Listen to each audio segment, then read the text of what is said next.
Welcome to NAIFA's Advisor Today podcast series, where we focus on how financial advisors work, live, and give to their local communities and our greater financial services industry. Now, let's get started with the show. Hi, everyone in NAIFA land. This is Chris Gandy, one of your co-hosts for Advisors Today's podcast. And I'm here with my wonderful other co-host, Suzanne Carawan. Hi, Suzanne. Hey, Chris. Good to see you. It's good to see you. You're on a new computer today, so we'll see if we can get this done without any glitches. So we'll see. Suzanne, before we get to our esteemed guest today, can you share with us who would be our sponsor for today's podcast? Sure, I'd love to. So today's podcast is sponsored by Brookstone Financial.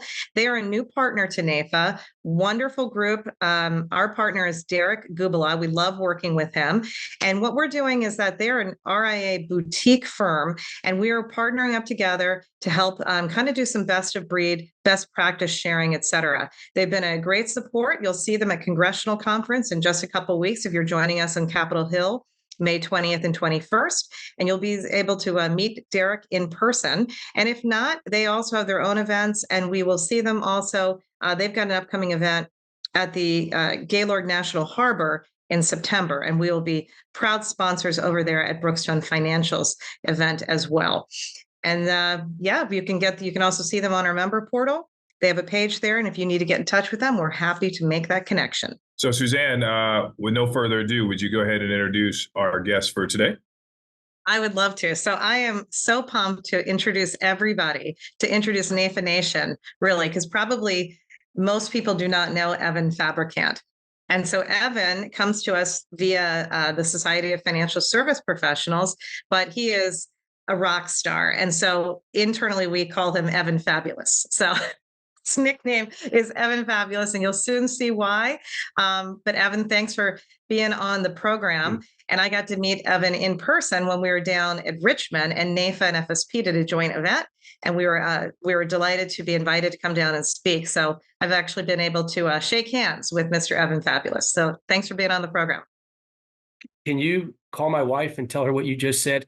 No, I'm that's very kind of you. I feel like the bar is very, very high. It'll be recorded for posterity. It's there forever. Oh my gosh. And you only met me one time. And, Suzanne, and with full disclosure here, when we got the relationship started off, I was, frustrated wanting to take some of the energy from SFSP and merge it into the local NAIFA chapter. And it truly is an honor to be here. And years ago, I thought it would be a great idea for SFSP and NAIFA to come together. I'm just saddened that it didn't happen 5 or 10 years ago, but it's a great thing that it's taken place now. And I think the opportunities for Society of Financial Service Professionals, NAIFA, and Life Happens to come together now is just truly an awesome thing. And I truly believe that NAIFA's best days, our joint organization, our best days are truly ahead of us and not behind us. And there's a lot of work to do. And, getting to know Chris through his podcast and watching his videos over the last several days, knowing I was going to be on with him, he's already laying a lot of the groundwork that needs to be done and will be done. We just need to take his energy and create more disciples like Chris and build up the local chapters and really get things rocking and rolling. And it's truly an honor to be here. And I also just want to thank those people that came before us that laid the groundwork, NAIFA, 100 years ago when NAIFA was established. So it's truly an honor to be here. And I appreciate your kind words, and I'm humbled by what you just shared. So thank you. Evan Fabulous. All right, Evan. So it's you and I. We could pretend you're in your living room or on your deck. It is what it is. But we're going to have some conversation today. One, as we mentioned, the goal of this podcast is to uplift, empower, and to inspire others around us, and maybe give them tidbits that at the end of the day, they may be driving home, might have came from an appointment, the appointment didn't go the way they want, they turn on, and they're like, yes, that's exactly what I needed. So with that being said, Suzanne has nicknamed you Evan Fabulous. So share with us a little bit about, let's go back in time. How did you get into the industry? And tell us a little bit about your practice and what you do today. Yeah. How long have you been in it? Oh, well, as long as you. So I've been doing this since 97, 98. And, the fabulous part, I don't want to say there's nothing about me that's fabulous. The thing I would say, if somebody says, well, what makes you fabulous? And I don't even know, Suzanne said it at that meeting, And I think what she was referring to, it's not that me, myself, am fabulous. I think it's what I'm willing to say when others' voices are shaking. I'm willing to speak up and say, hey, we all need to go this way, when so many other people would rather just, as you said, sitting at home on your couch. People are sitting at home. Most people don't want to get involved. They're waiting for somebody else to take action. So I'm very, very fortunate. I was very fortunate that I grew up right outside of New York City in a town called New City, New York. I played competitive golf. My father's been in the financial services industry my whole life. He joined Connecticut General back in the 70s, and he worked out of the Tarrytown, New York office. And then Connecticut General ended up becoming Cigna. And then in the early to mid 80s, my dad felt it was time to join an organization where the product suite, Connecticut General was known for having great training, but my dad felt like he needed to broaden out the product offering. So we ended up going to Guardian Life Insurance Company. And his office was on Esquire Road, which was about 2 miles down the street from our house. And I am truly fortunate and blessed to be raised by two amazing people, Alan and Ellen Fabricant, both with us today. My dad is 81, my mom is 79. And I had a role model that I could follow. And when I was a little boy, dinner table conversation was the financial services industry. And I remember being a little kid, my dad would take me on appointments, and he always wanted me to go in the business with him. And he would always take me when it was time for him to go pick up a check. And he wanted to ingrain in me, he would say, okay, wait in the car. And then as I got older, he would say, okay, come on in. And as I got older, it would be, okay, you can come in the meeting. Now you can sit at the table. And he would always take me when it was time to pick up a check. So back in the 80s, 80s, early 90s, $10,000, $15,000, $20,000, $30,000, $50,000 was a lot of money. He had one client who bought life insurance, and back in the 80s, you were able to take cash. And this guy's premium was probably about $80,000. And my dad had $100 bills stacked in his home, in an office at home. He's like, look at all this. And I don't think that he was doing it to impress me, but he was doing it to impress upon me the possibility of me going into the field. But little did I realize that, a lot of times people get in the business because they want to be wealthy and they want a great life. But I kind of did it reverse. I'm in the business now because I truly love what I do. And I got to play many rounds of golf as a kid, playing competitive golf. And now I really don't care to play golf. I love what we do so much. I'd rather be serving my clients. So kind of done it in reverse.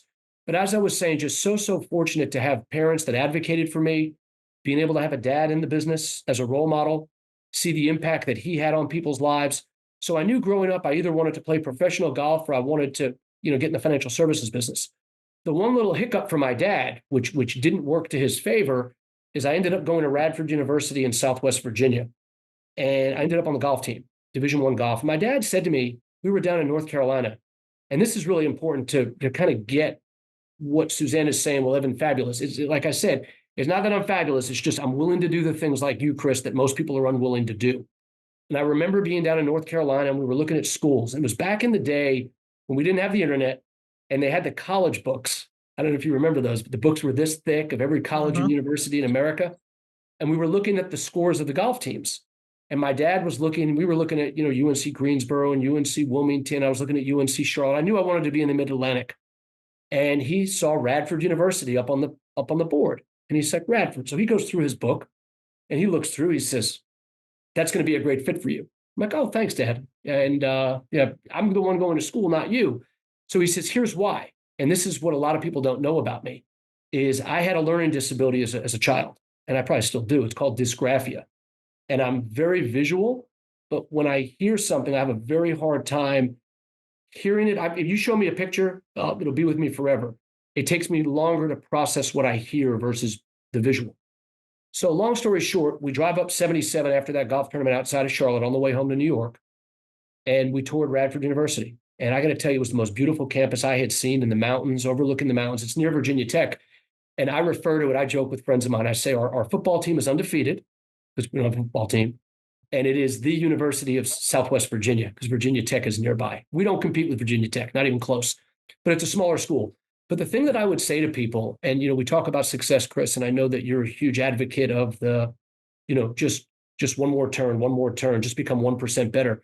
And I truly am fortunate and blessed that I grew up with a learning disability, because it was having that disability that caused me to work that much harder. But also, while my dad was working, my mom was home taking care of my sister Jamie and I. And if it wasn't for the love and care of my mom fighting for me and advocating for me to get the IEP and the services I need, I wouldn't be here today. So just having a dad who was somebody I wanted to emulate, having a mom who was, a tiger, making sure I had what I needed. But the thing that didn't work out for my dad was the plan was for me to go back up to New York and take over his practice when I graduated from school. I met the second week of college, Tracy Trailer, who is now my wife. And so I've been married, it'll be 25 years, June 26th. And I met Tracy when I was 18 years of age. So being 48 years of age, being married to the same person for 25 years, meeting her when I was 18, I had the second good fortune, well, really the good parents, the learning disability, and then being able to have somebody who gave me tremendous stability at a young age. And I truly am grateful for my parents, the learning disability, and for Tracy, because it allows me today to become the person I am today, because I have the potential and I have the confidence, because I know I've got the support at home and I have the support of an awesome family. So that kind of gives you the backstory of how I got here. And, my office is in Mechanicsville. I've made a lot of changes in the last couple of years of the way I run my business, but my office is 5 minutes from my home, and we have a tendency to evolve. And the thing that I've learned is a lot of times we get in the business and then the business gets inside of us. So I got in it because of my dad, but now I could tell you story after story after story after story after story of the impacts that I've had in people's lives. And that to me is just, it's awesome to wake up every single day, become better every day, and truly make a difference in people's lives. And a lot of times we don't see the seeds that we plant until 15, 20, 25 years down the road when we deliver the death claim, when the child ends up going away to college and you convince them to set up a 529 college savings plan. So that's my backstory. I'm extremely blessed to live in Central Virginia. We have an awesome economy. And like I said, Chris, the best days of this industry, not for you and me because we can make more money. Of course, we're going to do that because we serve more people. But I truly believe this industry needs guys like you and me to bring the energy and have people realize that it's not just about making a living. It's about allowing people to see the best inside of them. And we need to be able to mentor and coach them to the next level. So that helps. So Evan, let me rewind the tape. You skipped over this golf thing. So sometimes people will ask me, hey, what's your handicap in golf? And I'll say, golf is my handicap. Because I'm not very good at it. So with that in mind, share with us a little bit about the parallels. So what did you learn about this business from playing golf and then doing the minutia, being the ability to be at your best on command? But how do you relate some of the skill sets? Because there's a lot of people out there that are NAIFA members that do play golf, right? And so how do you utilize those skills? What are some of the things that you can share with us from playing golf at a very high level that's relative in golf that makes you successful, that can make them successful in our business? It's a great question. And when you bring that up, I go back to the learning disability, and I go back to my mom. And my mom always said, I knew you were going to be okay, because as much as you struggled in school, you could spend hours and hours and hours hitting golf balls and practicing putting and practicing chipping. He says, I knew you'd be fine. If you just found what you were passionate about, I knew that you would be successful. And so the parallel between, you could say, any sport or golf is the passion for becoming better every single day. Now, golf is measurable, and you don't have any other teammates around you. Now, if you do play on a high school team or you play on a college team, everybody's score counts. But when you're out there for 4.5 hours, it's just you and your thoughts. The parallel I would give to this business is, number one, dedication. This is with any sport, but I would say the dedication, and then the willingness to fail, and the willingness, paralleling it to golf. When you're playing golf, it's not as if, you're 3 holes in and you have a teammate right next to you going, hey, why don't you take this shot? Or, hey, let me pass this off to you. Fortunately and unfortunately about golf is it's you and your thoughts, and you're out there by yourself. And so the same thing in our industry is you could be on a team in the financial services industry, but in many instances, when you're driving out to that appointment and you're thinking about positive self-talk, or you're, saying, oh, this isn't going to work, and why this is going to go badly. And I think we all have to visualize things before they happen. But there's tremendous parallels between golf and the financial services business of just being able to think, being able to map it out. And I would also say you have to do so much preparation before you go to meet with somebody. And if you're going to show up to somebody's home, if you're fumbling around trying to get all your stuff straight and you walk in and you're not on your A game, they're going to see it and they're going to know it. So I would say golf and any sport, it's all about the preparation in advance. And that preparation, if you do the right things, the rest will take care of itself. And then when game day comes or the day that you're on the golf course, all the preparation that you did prior is where it's going to show. We all know if we don't do the work up front, we're not going to perform our best on the court, in the boardroom, at somebody's kitchen table. So there's tremendous parallels. But I would just say passion, dedication, discipline, but being able to fail, being able to have a bad day on the golf course and realize, I get to come back the next day and work on it. So tremendous parallels, but just being able to think and be with your own thoughts, especially in this business. So you're really saying resiliency is what I'm hearing. Being resilient, right? Being able to come back and say, just do it again. Let it go. Next. Correct. It would just be the key to success is failing. We've got to fail as many times as we can, as quick as we can to get better. And, Chris, I don't want to take this down a road where you may be going, which is about this business. There's too many people quit too soon, or they don't believe in themselves. And that's a whole nother thing about the preparation we need to do, not just running illustrations and running hypotheticals, but really becoming the best version of us. And it starts with doing the hard work. And, somebody could walk into an office and get hired and say, you're going to make, first year, you're going to make $100,000. Oh, you're going to make this, you're going to make that. We know the success rate in this industry is unfortunately very, very low, but it doesn't need to be that. And I believe that people need to work on themselves first before they can be of service to other people. And people are focused so much on the exterior of, look at the nice car I have, and look at my nice clothes, and look at my handbag, and look where I live. When we really, in our line of work, we need to do the inner work before people are willing to buy from us. People want to buy from people that they trust and people that they look at saying, are they taking their own advice?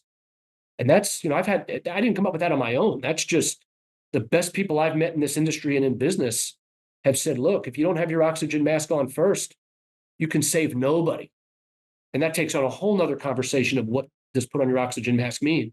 But yeah, I credit golf to be part of the reason for my success. Absolutely. Chris, to answer that question. So you got into the business. Tell us a little bit about your practice, how it exists today. Are you doing assets under management? Are you primarily on the insurance side? Are you doing fee-based plans? Share with us a little bit about your practice now. And then where do you see the practice going? And I'll ask this because I've asked it to numerous people on this call, is with the integration of AI and a lot of the law changes that are happening, where do you see the industry going? So to answer your question, we always have to be aware it's not going to impact our business at all. And I'll explain why. I'll come full circle on this thing. So this is a relationship business. It's all about relationships. And the thing that I would say, and I listened in one of your podcasts, Chris, where you were talking, I think you were talking to a bunch of college students and you had done an interview, I think it was during the summer. And I had my general agent when I first got in the business, who's an active NAIFA member, Suzanne, you might know John Dooney. So John Dooney was my first general agent. And John Dooney said to me, he said, Evan, you're going to be a new person for a very small amount of time. You're going to be a veteran, senior person for this much time. You got to pay your dues early. He says, so just understand, Evan, he says, you're going to be the most underpaid for the first 5 years of your career. And then he says, you're going to be grossly overpaid for the rest of your life. Well, when you're 22 years old, you can't see past, this afternoon. I get what he's saying now. I get it. And, when you plant the seeds and you serve people and you do it the right way, you can't help but have an abundant, bountiful harvest. And so when I was brand new, and I look back on my calendar, and I'll talk a little bit about some regrets I have. It's a regret, but it's also, I had to go through that to be where I am today. I mentioned earlier that my office is 5 minutes from my house. And I was fortunate to work with Wayne Cotton. He has the Cotton Coach. And I brought Wayne on and started working with him in probably 2017, 2018. And his whole thing is you've got to be on profile. And when we're brand new, we have a tendency to reach out to everybody. We mass out to everybody. Hey, if they're breathing fog and mirror, you got to go see them. And at the time, that's what I did.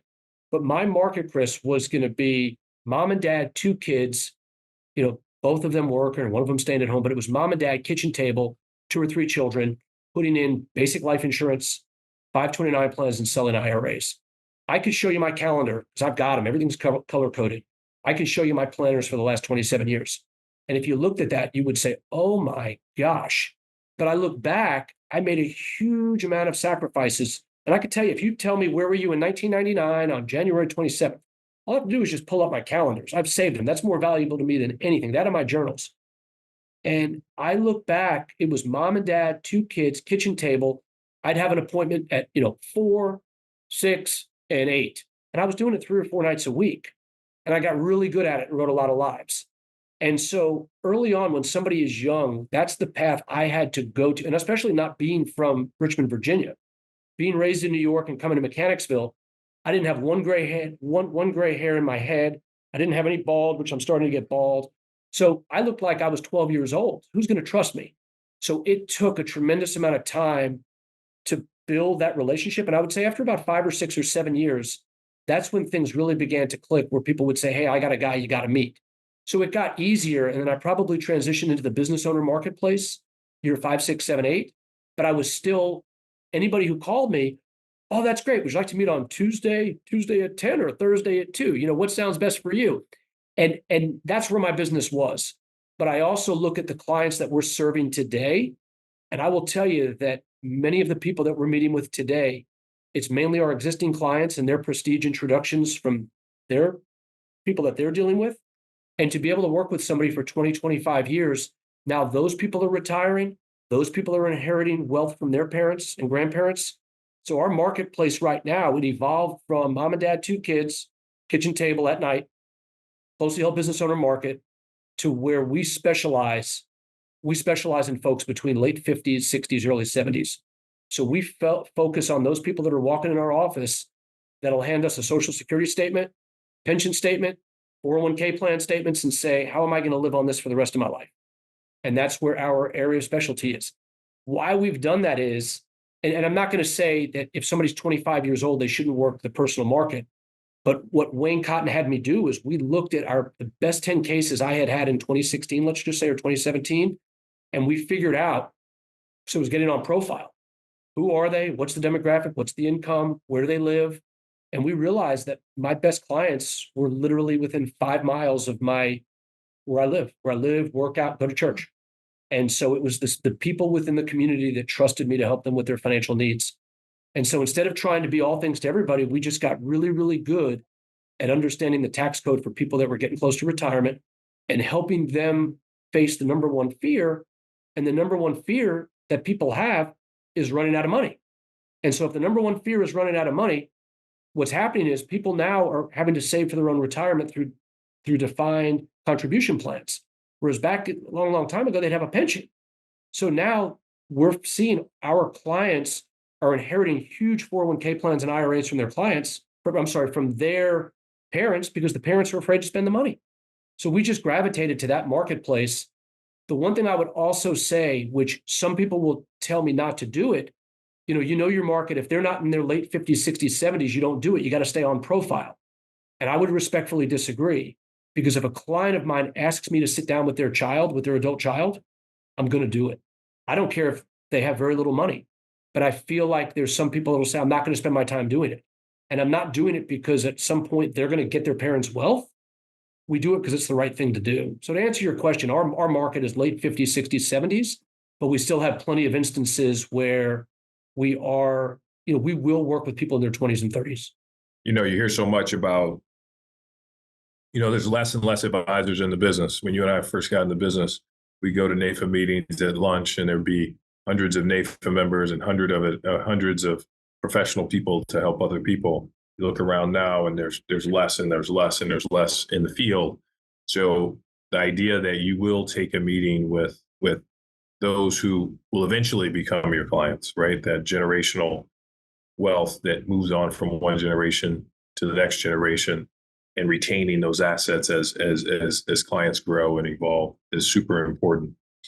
Talk to us a little bit about FSP and kind of how you got involved in the societies, and then how you got involved with NAIFA, because obviously NAIFA and FSP now is connected as one, and we're operating as such, and that gives us a great opportunity for us to connect. So share with us a little bit about how you got engaged with the society, which then either brought you to NAIFA or you were already a NAIFA member. I don't know the story, so tell us a little bit about the story. So for a lot of people, they want to get on here, and not here, but people want to put on their best foot. And the one thing that I think Suzanne, you know me a little bit, but not the full scope yet, and Chris, you as well, is people enjoy people that are vulnerable, people that will share their failures. And so I'm going to bring this on here. I got involved with SFSP because John Dooney told me to get involved. He was my general agent. He says, Ev, you got to get your CLU designation, got to become a CLU. So I hold the record, self-proclaimed record, as the longest student that got a designation, but it took them the longest amount of time to actually get the designation. So I was enrolled with the American College for a very, very long time before I got that CLU designation. And I'll tell you how I got the ChFC in a minute, but there was some failures that got me to that, and everything happens for a reason. So I joined SFSP as a result of John Dooney. But what you said, Chris, you're 100% correct. Our membership, which I think that we can take this and put a bow on this of how we can serve and bring in the next generation as we go through this call. I got involved, and there were probably 150 members of SFSP, maybe 175. We had a lot of members, maybe 200. It was a lot in the early 2000s. And I got on the board. I like being involved. And what we found is that people we did the SFSP, evening where we would bring in a speaker, we would have entertainment. It was great. I mean, the place was filled up with 400 people. And year after year after year, it was going down, down, down, down, down. To the point when our local chapter of SFSP merged with NAIFA, which I said was a blessing, we had maybe 45 members. So down from 200 and 20 years, simply lost all the way down to 45 members. And so I got involved with SFSP, and just over time, you're the last guy standing. They're like, well, you haven't served, you haven't gone up you're serving on the board, but you haven't gone up the chairs. So I ended up becoming, maybe it was the treasurer, then the secretary, then the president. Now, the interesting thing is I finally got the CLU designation, I want to say in like 2013 or 2014, because Dooney would say to me, how you doing on that? How you doing on that? How you doing on that? And I didn't feel that it was fair for me to be the president of SFSP if I didn't have the designation. So part of what drove me was I got to have the designation. If I'm going to be the one out there front and center, I got to be able to speak that, hey, it's important to have designations. I better have it. Now, what helped me is the American College went from, remember I mentioned the dysgraphia. So back in the day, you used to have to read a book, you'd have to read it, and there was no videos. And then when the American College made these vignettes with videos, boom, I got it. I was able to watch a video for each topic, and I was able to knock out the rest of the CLU designation. So that's how I got involved with SFSP. Now, the interesting thing with the American College, do you remember, Chris and Suzanne, back when the Department of Labor fiduciary rule was going to go in 2015, 2016? You had to have the Series 65 to do managed money. Well, I had a 6 and 63, never sat for the saving, sat for the Series 7. Again, not a great student. So I was told by a gentleman by the name of Mark Packett. He says, Evan, I asked him, I said, are you going to get your Series 65? He says, I don't need to. I said, how do you not need to? He says, I have my ChFC designation. I said, are you sure about that? He goes, yeah, my broker dealer told me I could. I said, are you sure about that? He goes, yeah, I'm sure about that. So in the back of my mind, I'm thinking, okay, if I have a hard time with the 65, I could always get my ChFC. That's my backstop. Won't be an issue for me. I go take the Series 65, take the first test, studied, was getting 80s in my practice exams, but then had test fright. Go in there. And again, with the learning disability, I didn't have the extra time. So when I was in college, I had their version of an IEP. I was able to have extra time. Well, that had expired. So I was not able to get extra time to take the test. So I go in, and then after a while, everything just seemed to blur as I'm taking the exam. I push the button. I'm like, I had to have passed. I had to have gotten an 80. This is probably 2015. I push the button, I get a 70. I'm like, I failed by 2. There's no way. You need 72. I take it again. I study really hard. I go back in 3 months. I push the button again after the second time. Like, oh, I had to have done better here. I get a 71. I'm thinking, whoa, I don't know if this business is for me. I'm telling you, I need to go become a life insurance wholesaler, not to disparage life insurance wholesalers. I said, I just need to focus on selling life insurance. I can't worry about this investment thing because I can't get the Series 65. They had never seen a grown man cry at the testing center until I pushed the button and had a 71. And I just thought, you got to be kidding me. I just thought this is going to be so embarrassing. And so end up failing my first phone call as soon as I walked out of the testing center. So now this is just to kind of paint the picture here, this is March of, I don't know, maybe 2015. Had failed the second time. My first call was the American College. And I said, what do I need to do to get my ChFC designation? And they said, well, Mr. Fabricant, you're 3 exams away. I'm like, what do I need to do? They said, you need investments, you need this, you need this. I said, okay. I said, here's what I want to do. I want to sign up for the bundle. Well, you only have, if you do the bundle, you have 90 days to knock this out. I said, sign me up for the bundle. Passed the investment course, and then it was 2 little electives. So I knew if I got through the investment course from the American College, which was easier than the Series 65, I'd be absolutely fine. And so I ended up taking the 3 in the testing center. They saw me 3 times in like 38 days, because the first one I took 60 days, and it was like every week and a half I went in, got the ChFC. But why I share this is it was through sheer determination. And I am today a way better advisor. And I ended up getting the RICP behind that. And I don't say it to impress you at all, but it's to impress upon the fact that when we fail, a failure stepping back is a setup for future success. And it's one of the greatest failures I've ever had, which was the greatest thing ever. Had I not failed that Series 65 2 times, I would not be in that space where we just said the people late 50s, 60s, 70s. I'd be half the advisor I am today if I didn't have that failure. And that's how, I'm passionate about this industry, because I believe advisors should get educated. They don't need to necessarily have a COU or ChFC, but they've got to take education serious, because you don't want to be in front of a client, tell them the wrong things, and then somebody like Chris, you or I, walk in behind him and go, where'd you hear that from? So I'm passionate about Society of Financial Service Professionals. And then when we merged in, or when we came together with NAIFA, this business has been so good to me, not from a financial standpoint, that too, but it's allowed me to become the person I am today as a human, as a husband, as a father, as a leader in the community. If it was not for the financial services industry, I wouldn't be half the person I am today, because of the situations I've been put into with clients that has allowed me to be the calm in the storm. And without this industry, I would never have had the opportunity to be of service and make a huge difference in people's lives. So you mentioned leading from the front, right? So talk to us a little bit about, why can't I just be on the team? I'm on the team. I come to the meetings. I show up. There's a lot of people listening to this that, they're saying, I want to. Their hand is in the back like this. It's not raising and jumping up, saying, "Hey, pick me." So why be in leadership? Why do that? It's volunteer. Come on. You're not making money doing it. It takes time, energy, and effort. What's the point in doing that? Why can't I just sit on the sideline? So, I love your loaded question. So, here's the deal. I'm 48, and my parents were visiting a couple years back. My dad's sitting in our backyard, and I like to have nice, clean, nice manicured yard. My kids are playing in the backyard, and we had some friends over, and my dad's sitting in one of those Adirondack chairs, and he starts to cry. And I want to cry, tell him the story. And I said to him, Dad, why are you crying? He says, I'm so proud of you. He says, my dad passed away in his 50s. He says, I was in college when my dad died of a heart attack, massive heart attack. My grandfather, Jesse. He goes, my father never got to see me with you and your sister.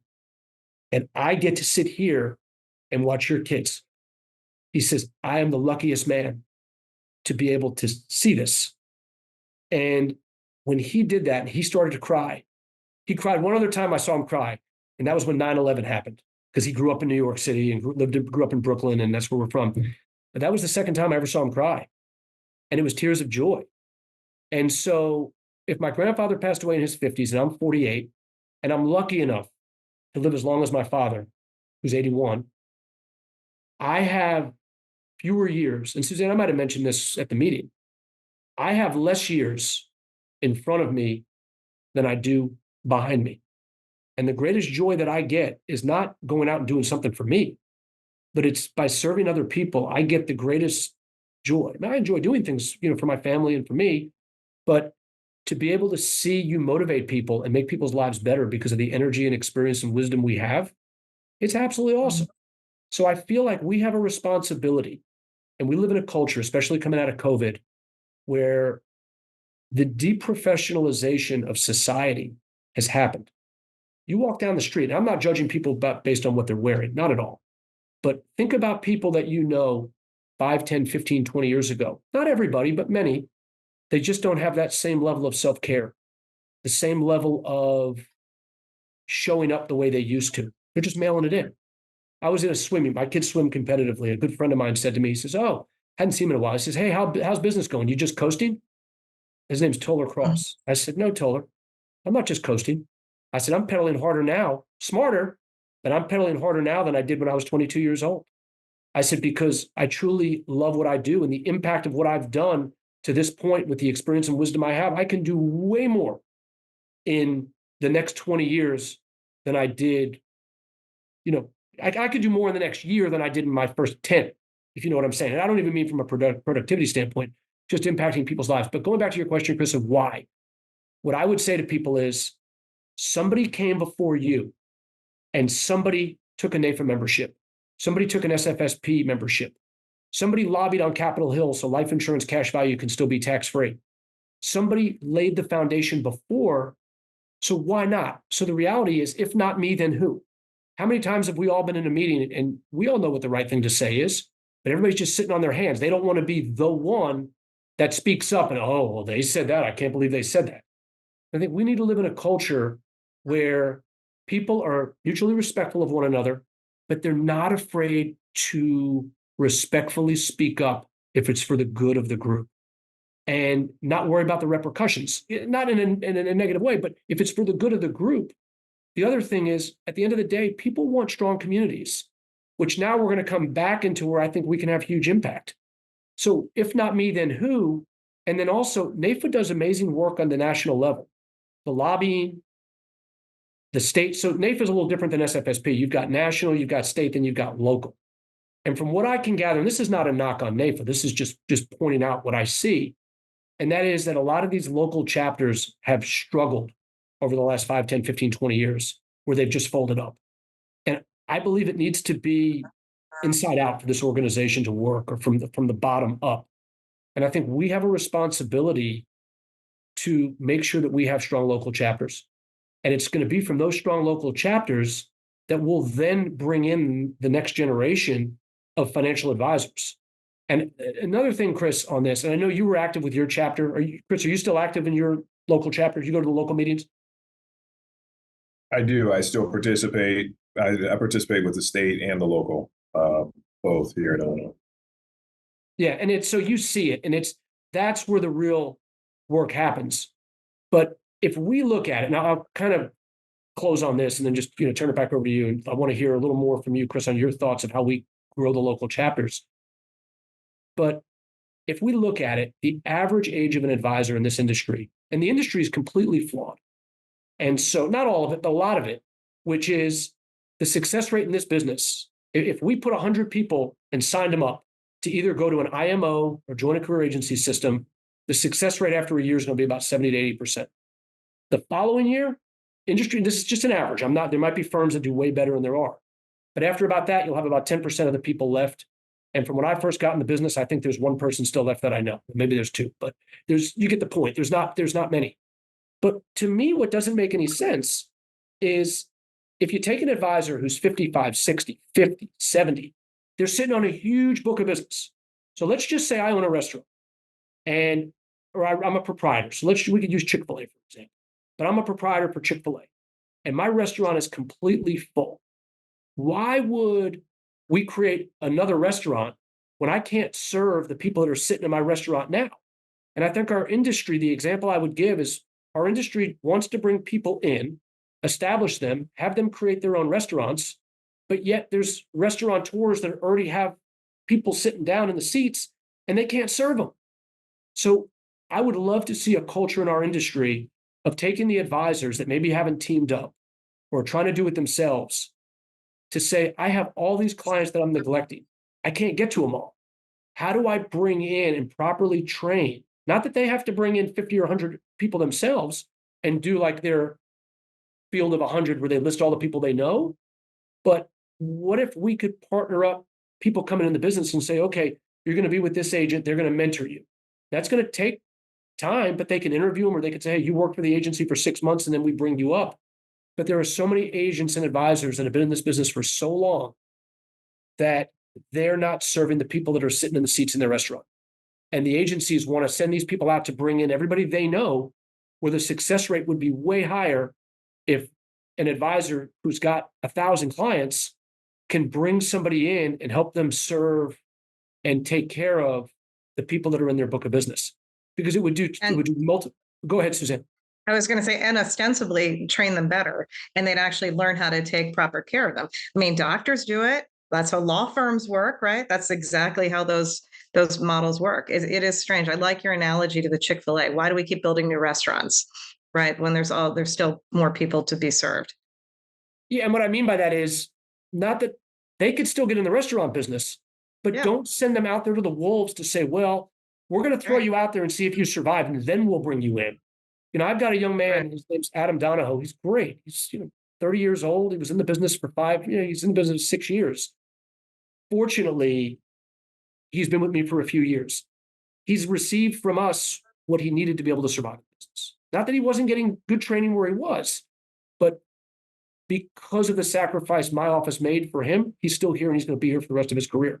So, Chris, I'm going to turn it back to you, kind of get your thoughts on how do we and we have tons of SFSP chapters that it would be great to merge them in with NAIFA, but how do we, in your mind, grow the local chapters?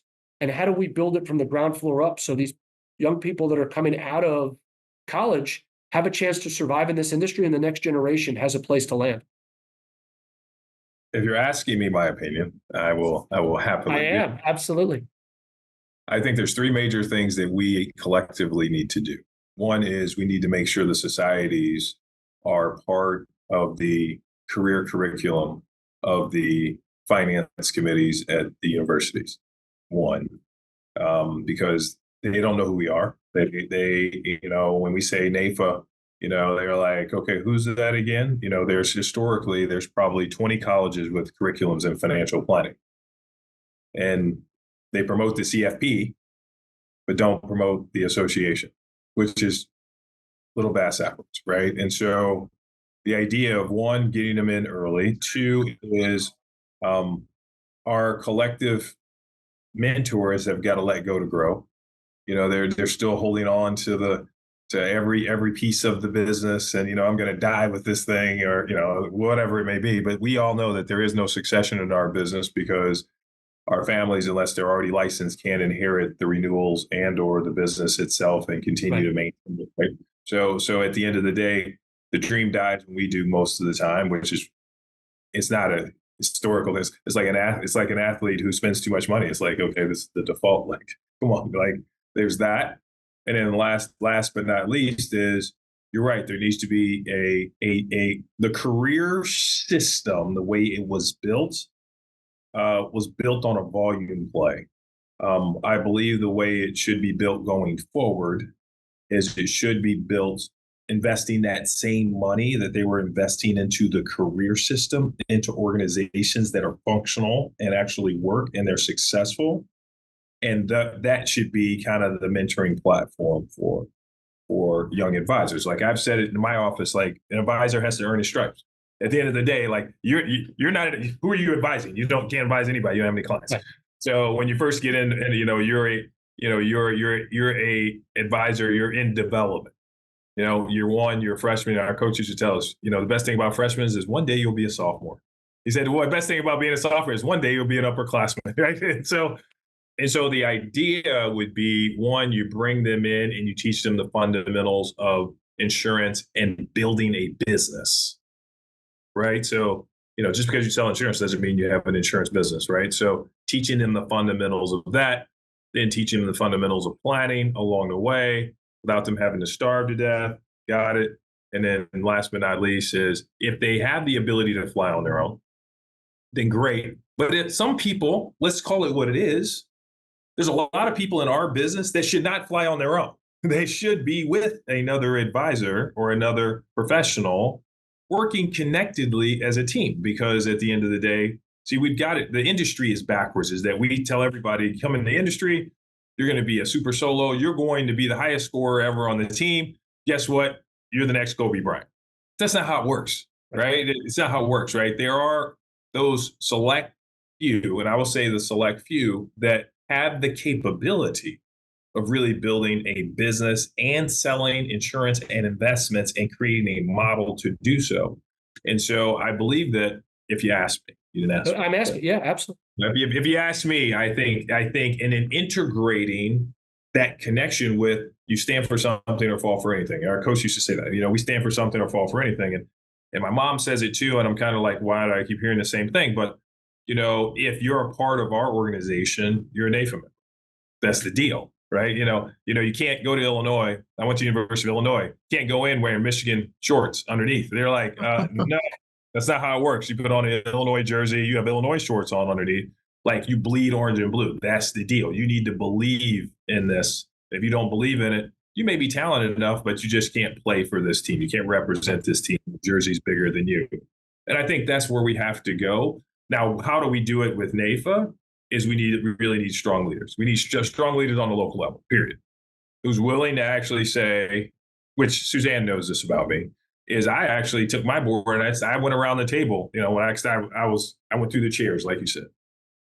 And what I did was, along the way, I saw people that would say, yeah, I'll recruit people. But then at the end of the day, when you say, okay, how many did you actually recruit? They're like, well, there's always some reason why.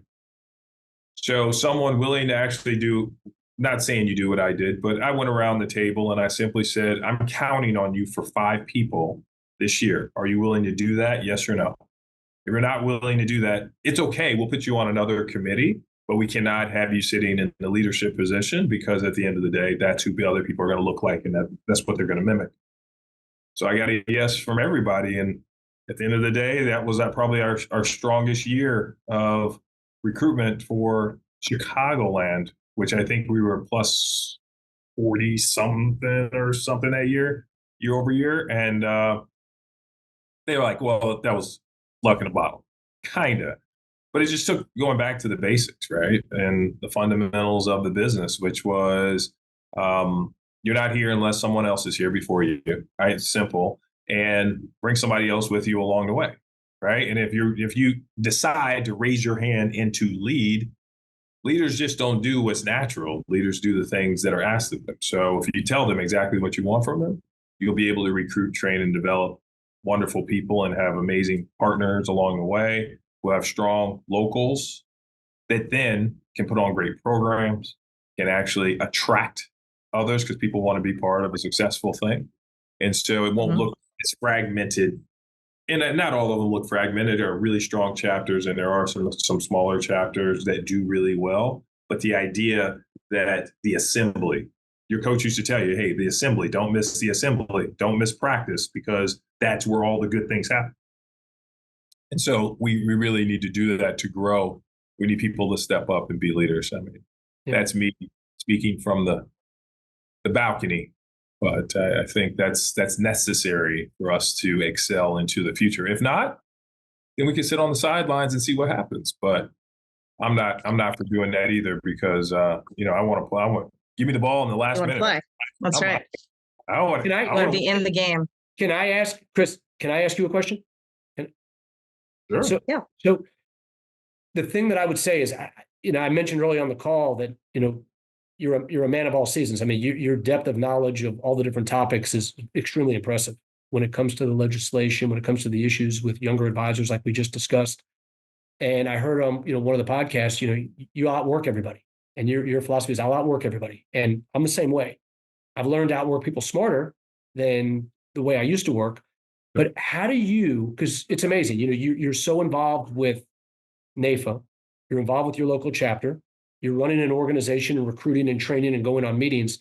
How do you find balance? How does a guy like you, now we see the end result, which is your rock star, but behind the scenes, if we were to follow you around with a video camera from sun up to sundown or while you're up, what makes you tick and what unique things do you do every single day that differentiates you that 1% every single day? So what are some habits and routines and rituals that you do that makes Chris Gandy that we don't see when the lights come on? You mean what goes on behind the scenes when no one else is paying attention? You got it. Sweat. So what are some rituals, habits, routines that you do to have you show up with $1 million smile? Because everything you've done, you don't play at Illinois and you don't become the success you are just by happenstance. You've done the work. So you're an impressive guy. What happens when the cameras are off? How do you do what you do? What are some habits, routines that you would advocate for younger people and just for everybody in general to be the best they can be? Yeah, of course. Well, I'll share couple things that I do is I'm very disciplined on the little things, right? So I'm up early because they all know, they know, hey, we know, we look at Chris's Instagram, wait, he's actually boxing. What is going on? And they're like inspired to go do something crazy and say, I'm going to try something different, right? That's not my cup of tea. It's not what I did, but I saw someone doing it. And I'm like, okay, I'm in as good a shape as them. If they can do it, I can do it. Right. I've always, when I was growing up, I've always said, and even playing sports, if they could do it, I could do it. So I would watch someone do a play. I would watch someone do a move and I'd be like, ooh, that's a good move. I go practice it till I can do it just as good as they can do it. Right. And so for me, it's a couple things. It's being up early because that's the only time I really get to myself. Right. And actually being focused on the little things on a day-to-day basis. Like I don't know if I still have, I do in my office somewhere. But I still have my my blue book. Yeah, I don't know if what group you're with, but at NML, we used to have our blue book, which was like our calendar, and you would look at the numbers and you would stare at the numbers and you try to figure out the ratios and all that fun stuff. I still like doing that. Those are the things that drive the behavior. If you drive the behavior, it usually gives you the results. What is it with NAIFA is no one else is doing it. The NAIFA relationship is simple for me. It's like, if no one else is willing to do it, get out the way. Get out the way. Let's go, right? I'll inspire you to do it, and you, and you, and you, and you, and you, and you. And guess what? Because you want to be a part of what we're doing, and it's I've always said this, and I truly believe this is that passion is contagious, and it brings a level of momentum towards whatever we're doing.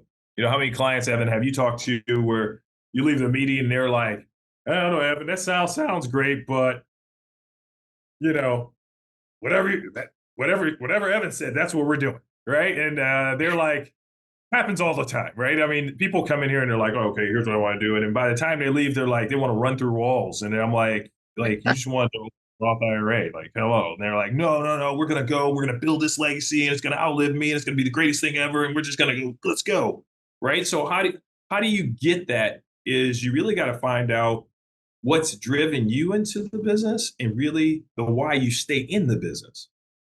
And that is literally, our organization is called the Legacy Group, right? Why? Because you leave the world a little better than you found it. Our hashtag right now is your dream, your legacy, your dream, our team. That is it, right? So simple stuff, that really keeps people motivated, really locked in on the goals and what we're going. And I think NAIFA has the opportunity to do the same thing. But Evan, you and I both know if no one else steps up, then there'll be people left behind. And at the end of the day, we're not leaving anybody on the battlefield. They're going with us, right? And if they can't be there, we're going to pick them up along the way, and we're going to take them with us, and we're going to allow the world to see what we see through the rose-colored glasses. It's great.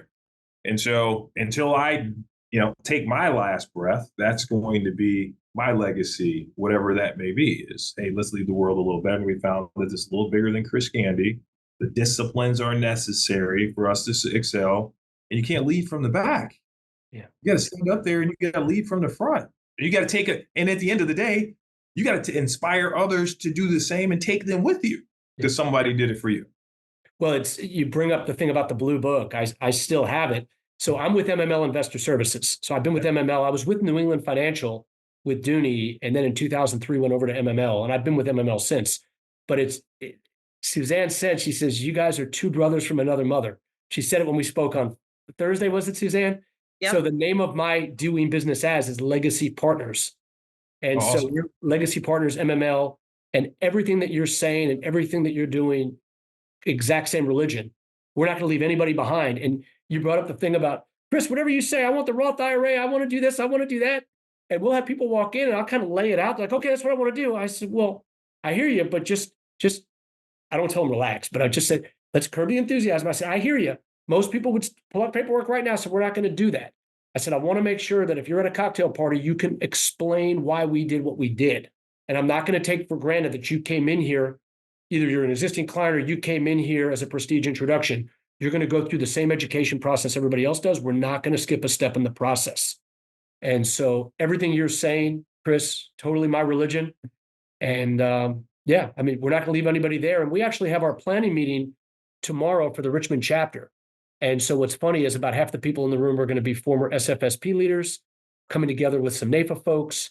And I am truly excited about the partnership and becoming one with NAIFA, because NAIFA's doing something that SFSP didn't, which is the lobbying side. And with what just took place with the Department of Labor fiduciary rule, whether people agree or disagree, I don't think it's as bad as it could have been, but that's just the beginning. And we can talk offline about some of the stuff that was in Biden's tax proposal. Just the language that they're using inside of that is not healthy. It's very divisive.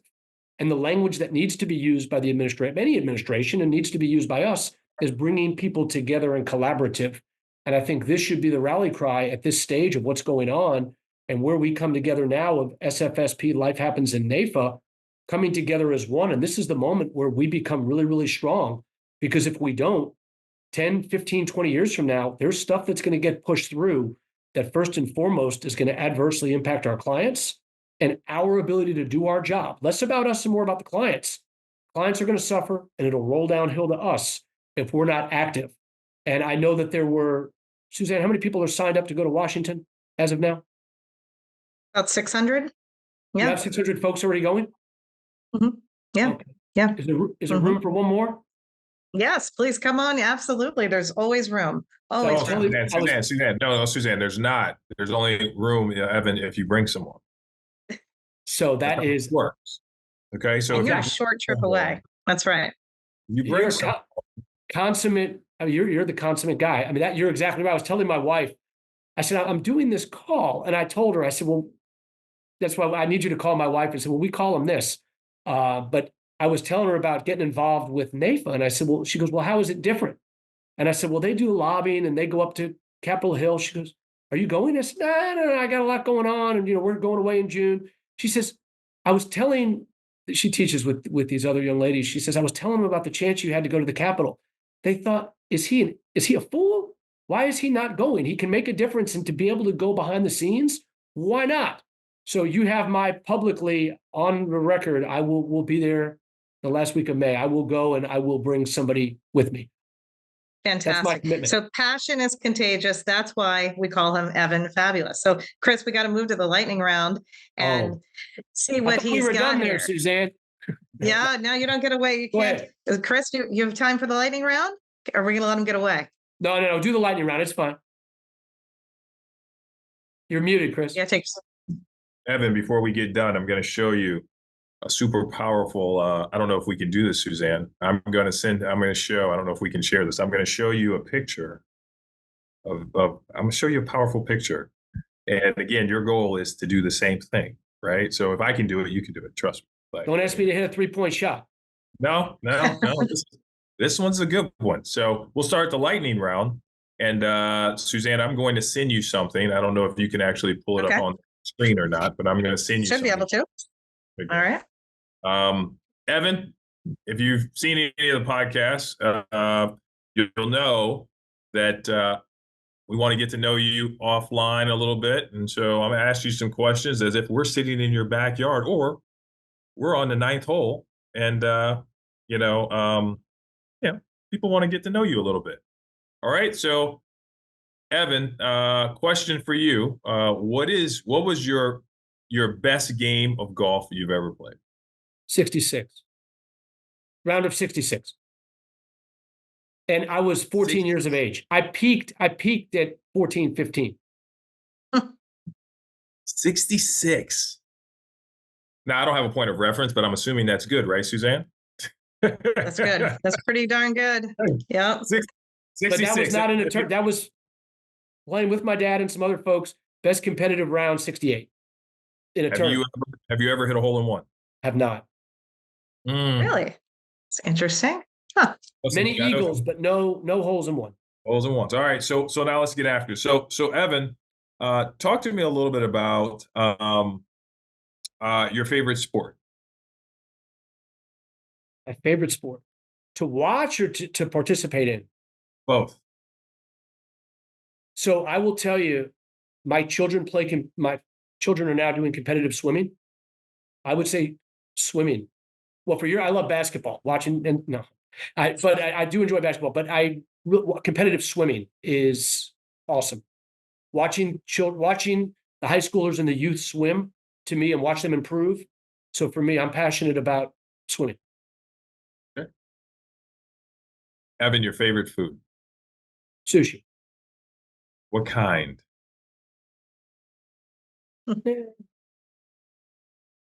I would say probably, I like eel roll. I like eel roll stuff and I'll tell you that my wife doesn't really care for it. Have you ever had the little Chris, have you eaten sushi before? Of course. You like sushi? Suzanne? Yeah. The little fish eggs, little orange fish eggs. That's probably my favorite. It's different. Huh. If your friends were sitting around and they described you, how would they describe you, Evan, in one word? Authentic. Didn't even hesitate. Oh, boom, authentic. You dropped that one. Yeah, no problem. Evan, what's your proudest moment in this business so far?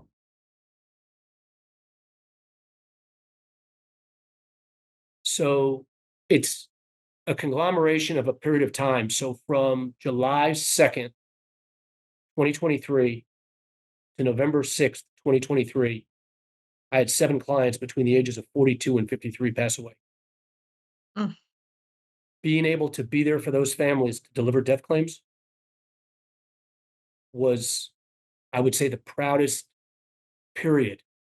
And the last one of those passings was a good friend of mine who was 52 years old, left behind a 17-year-old and 14-year-old. The 14-year-old is friendly with my son at school. And because of the work that we did, she's going to be okay financially. Girls are going to be taken care of. They're going to be able to go away to colleges and universities, and she doesn't have to worry about her finances. And so part of my enthusiasm, which is part of why, Suzanne, you might have asked me to do this today. I have such belief in what we do.